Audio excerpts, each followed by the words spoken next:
অনেকদিন থেকেই আমার একটা পাহাড় কেনার শখ, কিন্তু পাহাড়কে বিক্রি করে তা আমি জানি না। যদি তার দেখা পেতাম, দামের জন্য আটকাতো না। আমার নিজস্ব একটা নদী আছে, সেটা দিয়ে দিতাম পাহাড়টার বদলে। কে না জানে পাহাড়ের চেয়ে নদীর দামই বেশি, পাহাড় স্থানও নদী বহমান। তবু আমি নদীর বদলে পাহাড়টাই কিনতাম, কারণ আমি ঠকতে চাই। নদীটা অবশ্য কিনেছিলাম একটা দ্বীপের বদলে। ছেলেবেলায় আমার বেশ ছোট্ট খাট্ট ছিমছাম একটা দ্বীপ ছিল, সেখানে অসংখ্য প্রজাপতি। শৈশবে দ্বীপটি ছিল আমার বড় প্রিয়। আমার যৌবনে দ্বীপটি আমার কাছে মাপে ছোট লাগলো। প্রবাহমান ছিপছিপে তন্নি নদীটি বেশ পছন্দ হলো আমার। বন্ধুরা বলল, ওইটুকু একটা দ্বীপের বিনিময়ে এত বড় একটা নদী পেয়েছিস, খুব জিতেছিস তো মাইরি।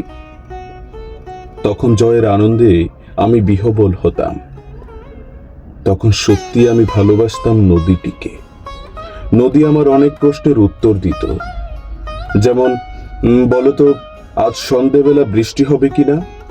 সে বলতো, আজ এখানে দক্ষিণ গরম হাওয়া, শুধু একটি ছোট্ট দ্বীপে বৃষ্টি। সে কি প্রবল বৃষ্টি, যেন একটা উৎসব। আমি সেই দ্বীপে আর যেতে পারি না। সে জানতো, সবাই জানে, শৈশবে আর ফেরা যায় না।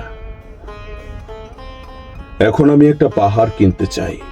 সেই পাহাড়ের পায়ের কাছে থাকবে গহন অরণ্য। আমি সেই অরণ্য পার হয়ে যাব, তারপর শুধু রুক্ষ কঠিন পাহাড়, একেবারে চূড়ায়। মাথার খুব কাছে আকাশ, নিচে বিপুলা পৃথিবী, চরাচরে তীব্র নির্জনতা। আমার কণ্ঠস্বর সেখানে কেউ শুনতে পাবে না। আমি ঈশ্বর মানি না, তিনি আমার মাথার কাছে ঝুঁকে দাঁড়াবেন না। আমি শুধু 10 দিককে উদ্দেশ্য করে বলবো, প্রত্যেক মানুষই অহংকারী। এখানে আমি একা, এখানে আমার কোনো অহংকার নেই। এখানে জয়ী হবার বদলে ক্ষমা চাইতে ভালো লাগে। হে 10 দিক, আমি কোনো দোষ করিনি, আমাকে ক্ষমা করো।